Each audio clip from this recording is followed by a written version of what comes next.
It's Mike Bola, and ever since I was a little kid, I've always wanted to be a stand-up comedian.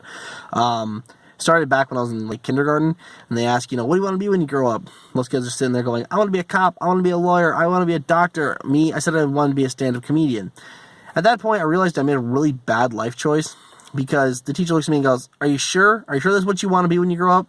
You don't want to be anything else, not like an astronaut, a serial killer, anything else? And of course I was like, no, I want to be a stand-up comedian.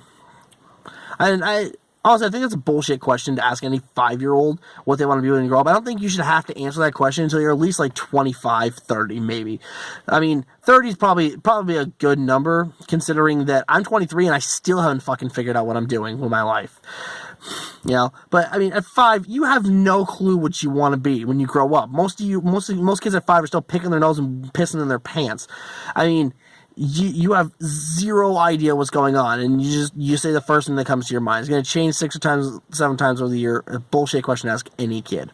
But I always knew I wanted to be a stand-up comedian, and my parents were really supportive of it.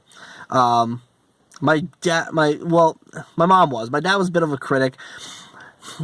I mean, he supported the idea, but at the same time, if I cracked a bad joke, my mom would laugh, my dad would just go, that sucks, you need to rewrite it 5 times. But yeah, no, I have, so as I grew up, I've been working on it, practicing it, this and that, and I have come across no shortage of things to make jokes about. More specifically, in my years working retail. I worked for Walmart for 2.5 years, and that gave me a laundry list of shit to complain about. And I think that's where I'm going to start. It's just my complaints about retail. That's what this is going to be. I don't do transitional material. I learned from George Carlin. So if that's any indication, there's just going to be a lot of swearing and bitching for the rest of the remainder of whatever this is. Yeah. That's pretty much it. Retail has left me with no shortage of stuff to bitch and complain about.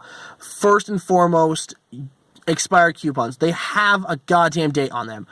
Okay, look, if you come to a store and they give you a coupon for something, use it. Use it before it expires. If it expires and you come to the store and go, oh, well, it's expired, too fucking bad, you're paying full price. I'm not knocking 10% off because you're an idiot. That's just it.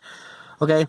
And while we're at it, okay, like signs on shelves. The price is right there. The price is right there. I'm not going to adjust the price because you think that's too expensive, first off, and I'm not going to go and check the price of every fucking item that you disagree with me on. I know what it is. It's scanning in front of me. It's showing me what the price is. I can have somebody go check it, but honestly, you're an idiot. Stop.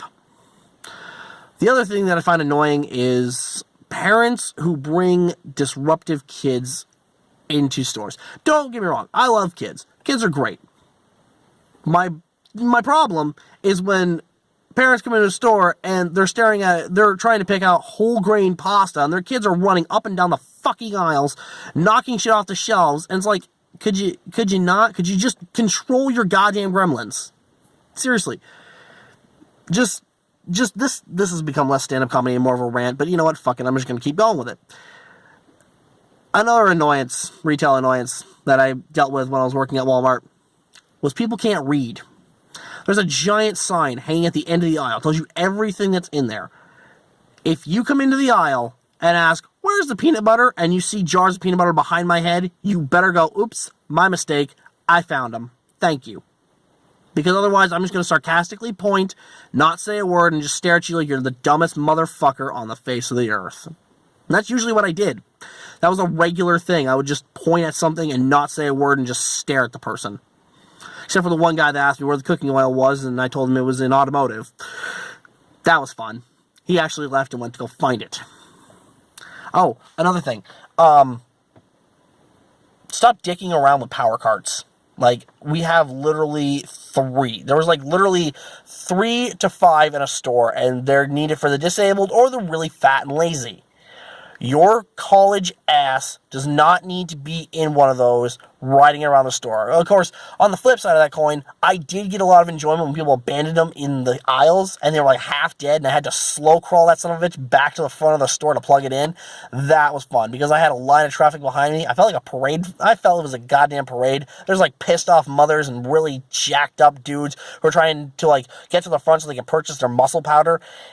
And I'm just sitting there slow crawling it like, yep, I do not give a single shit. They don't pay me enough to care. Okay, and you know what, that goes for a lot of employees. If you're at a store and an employee gives you a bad attitude, 9 in 10 chances they're either taking some crap from their boss or they just took a pay cut and they do not give a single shit about you or your goddamn kids or your goddamn dog. Nobody cares. So, yeah, that's my time. If you enjoy this little rant video, like it, I guess. I'm going to post it, but, I mean, it's just going to get lost amongst the waves of other bullshit. But, hey, like I said, if you like it, cool, hit the like button, subscribe, and if I get enough likes and subscribes, maybe I'll put out another one. In the meantime, I'm going to go to college. So, bye.